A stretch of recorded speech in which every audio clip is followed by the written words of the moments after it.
When most people think of a retro Simpsons video game, they often think about this one, The Simpsons, Bart vs. the Space Mutants for the Nintendo Entertainment System. However, they often don't realize that there's actually a port of this game for the Sega Genesis. This game, this really, really difficult, but also fun in a strange way game. I actually didn't grow up watching The Simpsons, not for any particular reason other than that it just wasn't ever a show I was interested in. I would much rather have watched DuckTales, Tailspin, or Scooby-Doo. However, I did play the NES version of this game often because my cousin owned a copy of it. Every time I sat down to play this game, I never could get past the very first stage set in Springfield, and I would always end up giving up after losing every one of my lives 3 or 4 times and having to start all over from the very beginning. Fast forward to 2 weeks ago when I decided I want to play Bart vs. the Space Mutants again and see if I can actually beat it this time. Actually, let's be honest. My real goal was to just get past the first stage. If I could get past that stage, then I was going to be more excited than when Homer finds a box of donuts. But I also decided to play the Sega Genesis version of the game, as the graphics are so much more improved from the NES version and really depict the cartoon world of The Simpsons in its full 16-bit glory. I have to say, the graphics upgrade from the NES version here is a very welcome addition to this game. But the real question is, did I beat the game in this new year, or did I fail miserably? Right from the beginning of the story, this game is simply complicated. Space mutants are attacking the city of Springfield, pretending to blend in as its citizens, and it's up to Bart to hide everything purple in Springfield in order to stop the space mutants from creating the ultimate weapon. Sure, do I understand this plot? Absolutely not. But I'm down to see what happens. And from the get-go, you play as Bart, who has some pretty terrible controls. The jump is so difficult to get just right, and in order to run and jump on a Sega Genesis controller, you have to hold down the A button while pressing B. And the trouble is, the A button is often your shoot when you have a weapon that's equipped. These weapons have very limited ammo, so it's likely you'll use up the ammo while trying to make one of the many near impossible jumps in this game. Mastering this long jump is critical to making it through at all. You also start and only ever have 2 hits before losing a life. And once you lose all your lives, you go back to the beginning of the entire game. No continues, no do-overs, just straight back to the very beginning. No saves, no passcodes to restart at a certain stage, just straight back to the beginning. If I could tell you how many times I watched the Space Mutants laughing about how stupid Earthlings were because I had lost all of my lives, it would take a long time to tell you. Because I died and died and died and died and died and died in this game. So many times. Finally, I had to pull up a guide in order to help me take every step in this game, all the while reading guides as quick as possible while I watched the timer at the bottom of the screen. Each stage has a certain objective to finish in order to trigger an ending where you face the level's boss. In the first stage, you are hiding purple objects by spray painting them, covering them, sending them off by scaring them with rockets, or shooting them with rockets in order to change the color of them. The second stage is the mall, where you have to collect hats of any type. The third stage is at Krusty's Funland, where you have to collect balloons. Level 4 takes place in the Natural History Museum, where you find every exit sign. And the final stage is the nuclear power plant, where you are searching for control rods. So where do I really begin describing how difficult this game is? Well, at the beginning. The level that was my nemesis all those years ago and still is today. I believe I clocked almost 6 straight hours working through this stage over and over and over, trying to complete it. There are some interesting puzzle type elements here, like at one point you have to call Mo from the payphone, wait until he exits his shop, and then spray paint his purple clothes with spray paint in order to accomplish one of the goals. You also have to buy items in the stores and really mix and match them in order to figure out what items will help you rid Springfield of all the purple objects. The menu system here, though, is clunky, and it took me a while to actually figure it out. You have to pause the game, and then you can cycle through your items, select one, and then use it. Some of the items require you to do more action or be in a certain position in order to use them.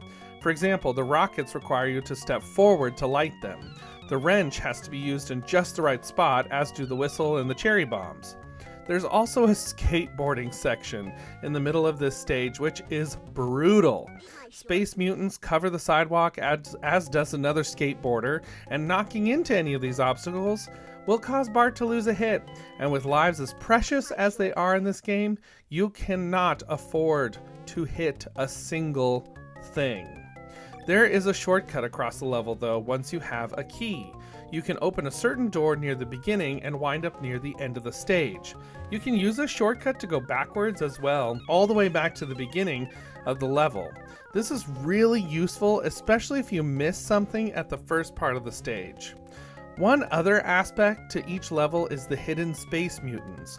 Using his X-ray glasses, Bart can see if someone is a real person or a space mutant. If you jump on the heads of real people, you'll lose a hit, but if you jump on a Space Mutant's head, they'll fly off screen and drop a token. Collecting enough tokens to spell out the members of Bart's family will unlock their assistance in the final boss battle of each stage. The second level takes Bart to the mall, where he collects hats, which are suddenly now being used to create the ultimate weapon? I don't know. There's actually an ingenious way to circumvent hat collecting altogether by standing near the first couple of stores where people exit. Many of these are Space Mutants, so you can collect all the tokens you need by standing there and waiting. You can also knock the hats off of people's heads, leaving stores and collecting them. Once you have them all, it's a straight shot through the mall, up the escalators and to the final boss. However, this level contains the platforms of literal doom. I died so many times trying to make these jumps, being sent back to the first level because I ran out of lives, and then having to make my way back to this spot once again. I almost cried actual tears staring these platforms down, trying to make these jumps and falling into the mall mush. But once I made it across, I took it so slowly through that mall because I did not want to lose a life and have to try and make those jumps again. The boss in this level is also a pain to defeat, especially if you have unlocked Marge. The boss drops shopping bags on you, which you have to dodge and then jump on top of to send them flying back up to hit the boss. Marge, however, flicks the shopping bags away from the boss's hands, which proved to drag this fight out way longer than it should have been. Krusty's Funland is not so much fun either. It's full of balloons to find, and the boss of this level is a cinch to defeat though. But dodging every random running clown throughout the rest of the level is near impossible. And then you have the level that nearly broke me, the Natural History Museum. This stage, I wanted to quit. I wanted to say I was done, but I also thought about completing this game and told myself I had to keep going. So I did. I suffered through every terrible leap into nothing, every near impossible jump, calculated every dash under laser beams in order to find every exit sign. There are glass cases throughout this stage that Bart can jump on multiple times to release what's inside. Sometimes you'll find extra lives, coins, or invincibility for the shortest 3 seconds of invincibility I have ever seen in a video game. After this grueling stage, I made it to the boss, and I expected a fight, but what I found was a boss that only took 3 easy bonks to the head to take down. I actually stared at the screen and said, "That's it?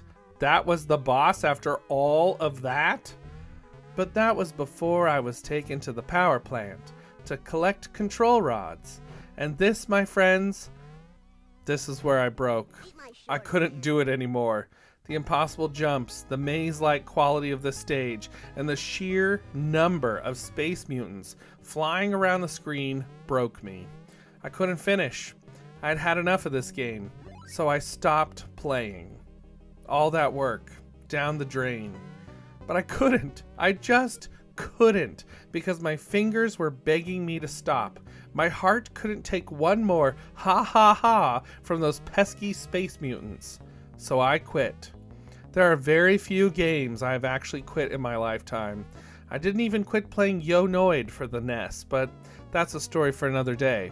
But Bart versus the Space Mutants is one of those games I have quit. Will I ever pick it back up? Maybe. Because aside from all the pain and torture that is this game, there's something irresistible about it. I don't know if I can even tell you what it is, but there is this fun factor to this brutal game. Something that pulls me back every so often to try again. It's what kept me going in the hours of gameplay I've put in over the last 2 weeks. It's what made me persevere all the way to the 5th stage. But I just couldn't do it. So the challenge is still there. Will I ever finish Bart versus the Space Mutants? Not sure. But the even bigger question is, should you pass on this game or play it? My rating system is really simple. It's either a pass, play, or play it again.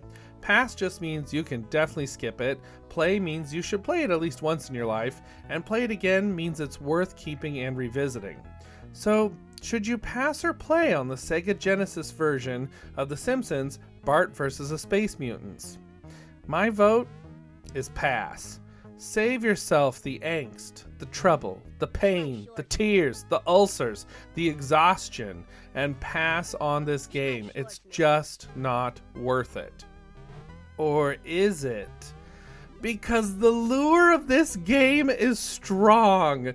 In fact, something is begging me to go and try all my newfound Sega Genesis skills on the NES version to see if I can make it. Because there's part of me that wonders, what if this time? What if this is the time I make it all the way to the end?